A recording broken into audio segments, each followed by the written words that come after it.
नमस्कार दोस्तों। अर्थशास्त्र विभाग एसएम कॉलेज चंदौसी के ऑनलाइन एजुकेशन हब में आपका स्वागत है।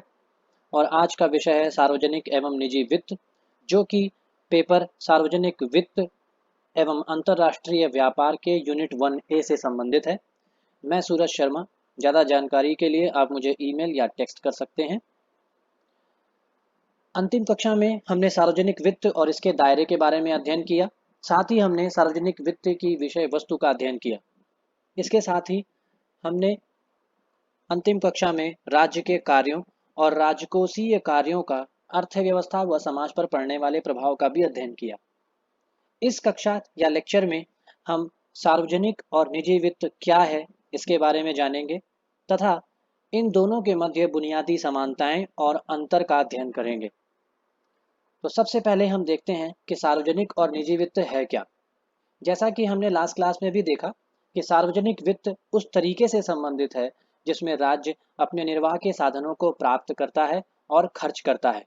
अर्थात सार्वजनिक वित्त सरकार या राज्य के वित्त से संबंधित है, जिसमें राज्य की वे सभी गतिविधियां सम्मिलित होंगी जो कि उसके आय प्राप्त करने के साधनों और खर्च करने से संबंधित होते हैं। सार्वजनिक वित्त को विज्ञान के रूप में परिभाषित किया जा सकता है, जो राज्य के उचित कार्यों को पूरा करने के लिए आवश्यक सामग्री प्राप्त करने और लागू करने में राज्य की गतिविधि से संबंधित है। अर्थात सार्वजनिक वित्त राज्य या सरकार के वित्त से संबंधित है, जबकि निजी वित्त निजी संस्थाओं के वित्त से संबंधित है। इन निजी संस्थाओं में व्यक्तियों, परिवारों या व्यावसायिक फर्मों को सम्मिलित किया जाता है। यहाँ पर इन दोनों की तुलना हमें दोनों के लक्ष्य, उद्देश्यों और वित्त के तरीकों में अंतर करने में मदद करेगी। जैसा कि हम देख चुके हैं कि वित्त दो प्रकार का हो सकता है, एक सार्वजनिक वित्त एवं एक निजी वित्त। सार्वजनिक वित्त का संबंध सरकार या राज्य के वित्त से है, साथ ही सार्वजनिक उद्यम और निगमों के वित्त से भी संबंधित होता है, जबकि निजी वित्त व्यक्तिगत वित्त एवं व्यावसायिक वित्त में बांटा जा सकता है। सार्वजनिक वित्त की विषय वस्तु में सार्वजनिक राजस्व, सार्वजनिक व्यय, सार्वजनिक ऋण, सरकार की बजट नीति और राजकोषीय नीति सम्मिलित की जाती है तथा निजी वित्त में इन्हीं व्यक्तियों, परिवारों एवं व्यावसायिक फर्मों की बचत खातों, बीमा पॉलिसियों, उपभोक्ता ऋण, शेयर बाजार निवेश, सेवानिवृत्ति योजना, क्रेडिट एवं डेबिट कार्ड आदि को सम्मिलित किया जाता है। अब हम देखेंगे कि इन दोनों के मध्य क्या प्रमुख समानताएं हैं। सर्वप्रथम समानता वांछितों की संतुष्टि को अधिकतम करना है। चाहे वह सार्वजनिक वित्त हो या निजी वित्त हो, दोनों ही वांछित की संतुष्टि को अधिकतम करते हैं। एक तरफ सार्वजनिक वित्त सामाजिक संतुष्टि को अधिकतम करने की कोशिश करता है, वहीं दूसरी तरफ निजी वित्त व्यक्तिगत संतुष्टि को अधिकतम करने की कोशिश करता है। दूसरी समानता, कई बार दोनों में ही हमें उधार पर निर्भर रहना पड़ता है। अर्थात जब भी हमारी आय हमारी व्यय से कम होगी, या दूसरी भाषा में हम बोल सकते हैं कि जब हमारा व्यय हमारी आय से अधिक होगा तो हमें उधार पर निर्भर रहना पड़ेगा। चाहे सरकार हो या निजी व्यक्ति, दोनों को ही बहुत बार उधार पर निर्भर रहना पड़ता है। प्रमुख रूप से अगर हम देखें तो सार्वजनिक वित्त में यदि हम उधार पर निर्भर रह रहे हैं, इसका तात्पर्य यह है कि हम घाटे की बजट व्यवस्था बना रहे हैं। ऐसा विभिन्न कारणों से हो सकता है और इन कारणों पर हम अगली कुछ कक्षाओं में अध्ययन करेंगे। तीसरा प्रमुख समानता बजटीय कार्यों को लेकर है, और दोनों ही, चाहे वह सार्वजनिक वित्त हो या निजी वित्त हो, अपनी आय और व्यय को संतुलित करने के उद्देश्य से बजटीय कार्यों को संपादित करते हैं। चौथी समानता तर्क संगतता के सिद्धांत से संबंधित है। चाहे वह सार्वजनिक वित्त हो या निजी वित्त, दोनों में ही मार्गदर्शक सिद्धांत तर्क संगतता या रेशनैलिटी है। इस तर्क संगतता से तात्पर्य व्यक्तिगत या सामाजिक लाभ को अधिकतम करना है। अर्थात जहां तक निजी वित्त का संबंध है, यह व्यक्तिगत लाभ को अधिकतम करने की कोशिश करेगा, और जहां तक सार्वजनिक वित्त का संबंध है, यह सामाजिक लाभ को अधिकतम करने की कोशिश करेगा। पांचवी समानता जो कि आर्थिक विकल्प की समस्या से चिंतित है। दोनों ही, चाहे वह निजी वित्त हो या सार्वजनिक वित्त हो, दोनों ही आर्थिक विकल्प की समस्या से ग्रसित होते हैं। यह आर्थिक विकल्प की समस्या है क्या? जैसा कि हम जानते हैं कि हमारे साधन या संसाधन दुर्लभ हैं या सीमित हैं, और हम असीमित उद्देश्यों को इन साधनों के उपयोग से संतुष्ट करने की कोशिश करते हैं। इसके साथ ही ये दुर्लभ संसाधन वैकल्पिक उपयोग वाले होते हैं, अर्थात हम इन संसाधनों को विभिन्न तरीके के उपयोगों में ला सकते हैं। आर्थिक विकल्प की समस्या यह है कि इन वैकल्पिक उपयोगों में से हम कौन सा विकल्प चुनते हैं।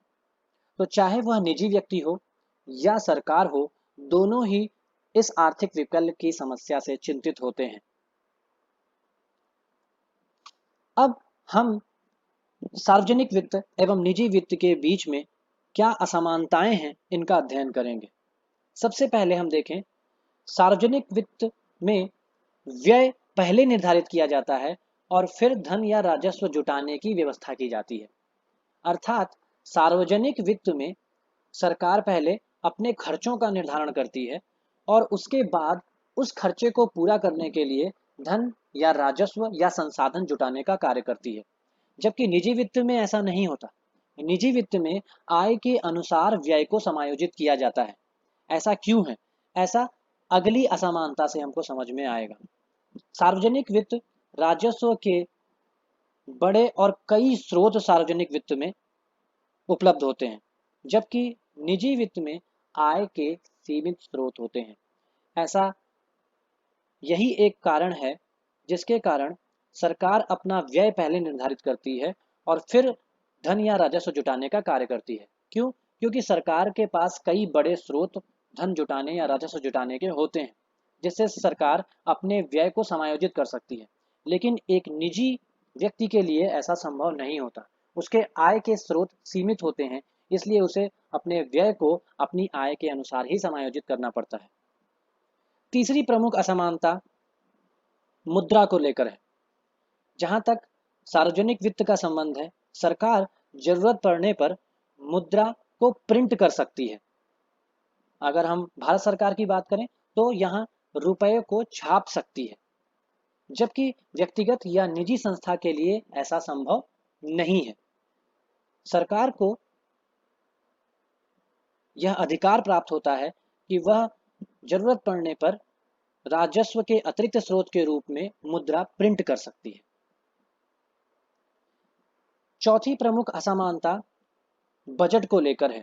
जहां तक सार्वजनिक वित्त का संबंध है, हम इसमें वार्षिक बजट के निर्धारण द्वारा आय और व्यय का समायोजन करते हैं। अर्थात सरकार अपने वार्षिक बजट के द्वारा आय और व्यय का निर्धारण करती है, जबकि एक निजी व्यक्ति का बजट उसके आय या वेतन चक्र के आधार पर निर्धारित होता है। अर्थात व्यक्ति को किस समयांतराल पर उसकी आय प्राप्त होती है, इस पर निर्भर करता है। यदि निजी व्यक्ति को दैनिक आय प्राप्त होती है तो हो सकता है कि उसका बजट दैनिक हो। यदि उसे मासिक आय प्राप्त होती है तो हो सकता है कि उसके बजट मासिक हो। नेक्स्ट, बजट का प्रकार सरकार पर निर्भर करता है।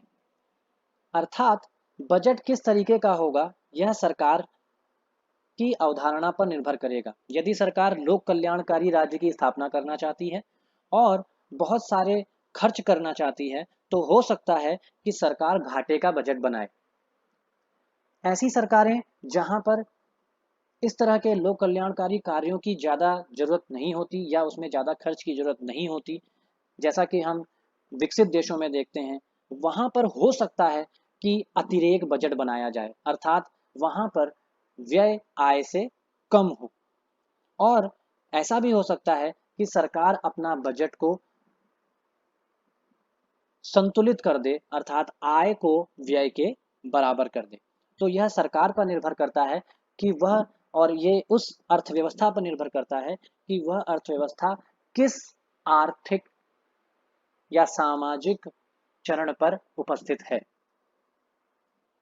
जहां तक निजी वित्त का संबंध है, ज्यादातर अधिशेष बजट को ही प्राथमिकता दी जाती है क्योंकि कोई भी निजी संस्था, चाहे वह व्यक्ति हो, परिवार हो या व्यावसायिक फर्म हो, अधिक समय तक घाटे की बजट को नहीं झेल सकती।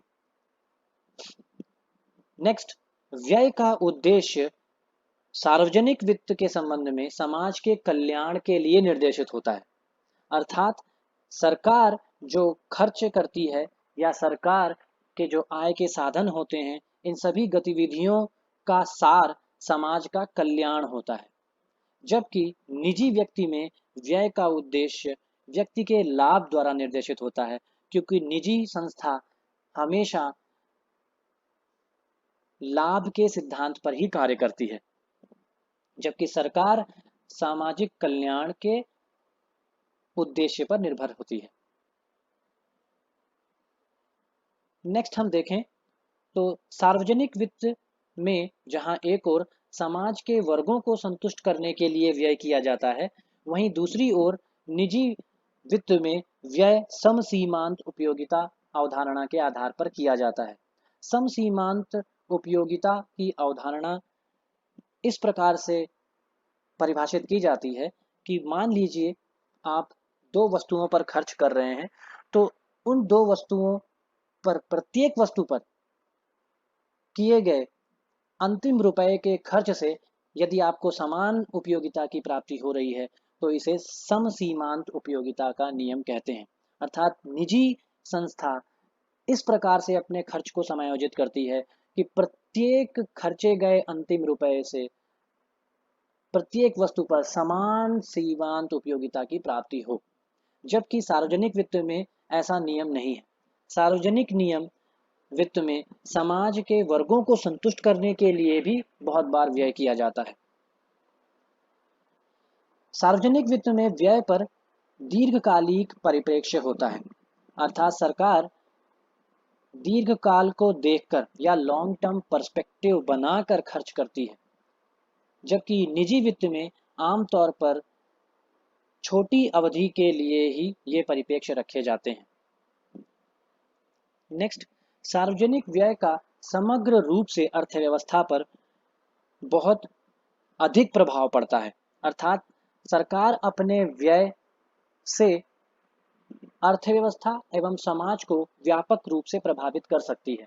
अपनी राजकोषीय नीति के द्वारा सरकार आर्थिक वृद्धि को प्रोत्साहित कर सकती है, सरकार रोजगार को प्रभावित कर सकती है, सरकार कीमत स्तर को प्रभावित कर सकती है और इसी तरीके से संपूर्ण अर्थव्यवस्था को बड़े स्तर पर प्रभावित कर सकती है। जबकि व्यक्तिगत खर्चों का पूरे समाज पर बहुत कम प्रभाव पड़ता है। यहाँ पर ये बताना बहुत जरूरी है कि इस माइक्रो यानी निजी व्यक्ति से ही मैक्रो बनता है, यानी इस व्यष्टि से ही समष्टि बनता है। तो हम यहाँ पर ये नहीं कह रहे हैं कि व्यक्तिगत या निजी वित्त का अर्थव्यवस्था पर कोई प्रभाव नहीं पड़ता, लेकिन यह प्रभाव बहुत कम होता है अगर हम इसकी तुलना करें सार्वजनिक व्यय से। नेक्स्ट, अगर हम देखें तो सार्वजनिक वित्त एक ओपन अफेयर है या एक खुला मामला है। सरकार के आय और व्यय के बारे में प्रत्येक व्यक्ति को वार्षिक बजट के माध्यम से सूचना दी जाती है, जबकि निजी वित्त एक गोपनीय मामला या सीक्रेट अफेयर होता है। कोई भी व्यक्ति अपने निजी वित्त को किसी दूसरे के साथ शेयर नहीं करना चाहता। एक और महत्वपूर्ण अंतर यह है कि जो भी नेसेसरी या महत्वपूर्ण व्यय हैं, ये सरकार द्वारा एकाएक बंद नहीं किए जा सकते। जैसा कि हम एक एग्जाम्पल के तौर पर दे सकते हैं कि यदि सरकार किसी सामाजिक कल्याण की योजना पर खर्च कर रही हो और उससे समाज के एक ऐसे उपेक्षित तबके को लाभ प्राप्त हो रहा हो, तो उस महत्वपूर्ण व्यय को सरकार एकाएक बंद नहीं कर सकती। जबकि निजी वित्त में ऐसा नहीं है। निजी व्यक्ति या निजी संस्था अपने खर्च को स्थगित कर सकता है या पोस्टपोन कर सकता है।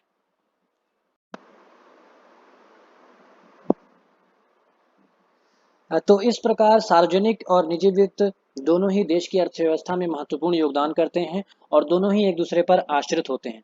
तथा साथ ही दोनों ही एक दूसरे के बिना मौजूद नहीं हो सकते। इस प्रकार देश की अर्थव्यवस्था और आर्थिक वृद्धि के लिए सार्वजनिक और निजी वित्त दोनों ही बहुत महत्वपूर्ण हैं और अपनी-अपनी जगह पर अपना-अपना उनका स्थान है। धन्यवाद। आगे की कक्षा में हम पब्लिक और प्राइवेट गुड्स के बारे में जानेंगे, अर्थात निजी एवं सरकारी वस्तु, सार्वजनिक वस्तु के बारे में जानकारी प्राप्त करेंगे। Thank you so much.